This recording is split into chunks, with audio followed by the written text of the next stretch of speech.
तो बॉलीवुड में जब भी कभी आइटम डांसर की बात आती है तो जहन में सबसे पहले हेलन और वैजयंती माला का चेहरा सामने आता है।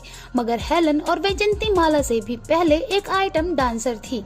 वैसे तो बॉलीवुड में कई सितारों के जीवन में उतार चढ़ाव आते हैं। इनमें से कुछ ही लोग होते हैं जो मुश्किल जीवन की मुश्किल घड़ियों में संभल पाते हैं, मगर जो संभल नहीं पाते वो किस बदतर जिंदगी से गुजरते हैं ये हम कभी सोच भी नहीं सकते।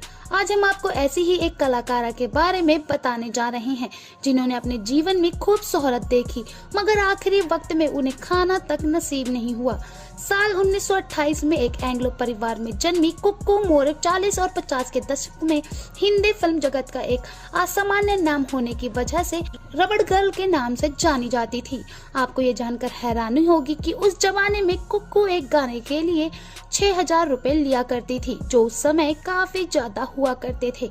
बचपन से डांस करने का शौक रखने वाली कुक्कू की फिल्मों में डांस करने की तमन्ना साल 1946 में नानू भाई वकील द्वारा निर्देशित फिल्म अरब का सितारा से पूरी हुई। अपनी पहली ही फिल्म में कुक्कू ने इतना अच्छा डांस किया कि इसे देखने के बाद कई बड़ी बड़ी फिल्मों में उन्हें काम मिलना शुरू हो गया। कुक्कू मोरे मशहूर डांसर हेलन के पारिवारिक मित्र थी। 40 और 50 का दशक वो समय था जब कुक्कू की वजह से ही फिल्मों में कैबरे डांस जरूरी हो गया था। अपने डांस के अलावा कुक्कू अपनी शान और शोहरत के लिए भी जानी जाती थी। कुक्कू के पास इज्जत, दौलत और शोहरत के साथ मुंबई में एक बहुत बड़ा बंगला भी हुआ करता था। उस समय में उनके पास 3 लग्जरी गाड़ियां थी। एक गाड़ी उनके खुद के लिए, एक अपने दोस्तों के घुमाने के लिए हुआ करती थी। हेलन के पारिवारिक मित्र होने की वजह से हेलन से उन्हें ज्यादा लगाव था, क्योंकि हेलन भी अच्छा डांस कर लेती थी। ये कुक्कू ही थे जिन्होंने हेलन को फिल्मों में काम करने की सलाह दी थी और ये भी कहा था कि तुम एक दिन बहुत बड़ी डांसर बनोगी। ऐसा हुआ भी। आगे चलकर हेलन ने फिल्म इंडस्ट्री में बहुत नाम कमाया। खुद हेलन आज भी फिल्म इंडस्ट्री की दुनिया में कदम रखने का श्रेय कुक्कू मोरे को ही देती हैं। वो कुक्कू ही थी जिनके कारण हेलन को साल 1951 में आई फिल्म सबिस्तान कोरस में नाचने का मौका मिला और कुछ समय बाद साल 1958 में दोनों ने विमल रॉय की फिल्म यहूदी और हीरा मोती में एक साथ काम भी किया। मगर कहते हैं ना दोस्तों, किस्मत और वक्त का कोई भरोसा नहीं होता, पता नहीं कब पलट जाए।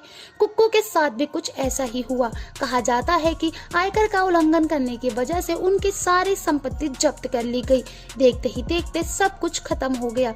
मशहूर अभिनेत्री तबस्सुम के अनुसार कुक्कू अपनी इस हालत का जिम्मेदार अपने आप को ही मानती थी। वो कहा करती थी कि जब उनके पास दौलत और शोहरत थी तब उन्होंने इसकी कदर नहीं की और आखिर में एक एक पाई के लिए मोहताज के अनुसार बड़े बड़े 5 स्टार होटलों खाना खाने वाली और अपने दोस्तों को भी खिलाने वाली कुक्कू का एक समय ऐसा आया कि वो सब्जी मार्केट में जाकर सब्जी वालों द्वारा सब्जियां साफ करने के बाद जो डंठल और सूखे पत्ते सड़क पर फेंके जाते थे उन्हें बटोर कर पका कर खाती थी।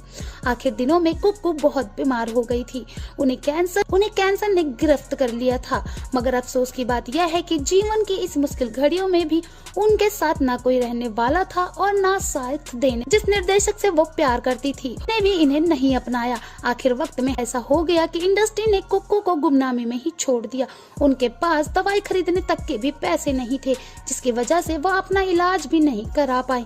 इंडस्ट्री से कोई भी मदद करने के लिए आगे नहीं आया। ये किस्मत का ही सितम था कि जब कुक्कू जिंदा थी उन्हें खाना तक नसीब नहीं हुआ और जब वो मरी तो उनके कफन के लिए 1 रुपया भी नहीं था।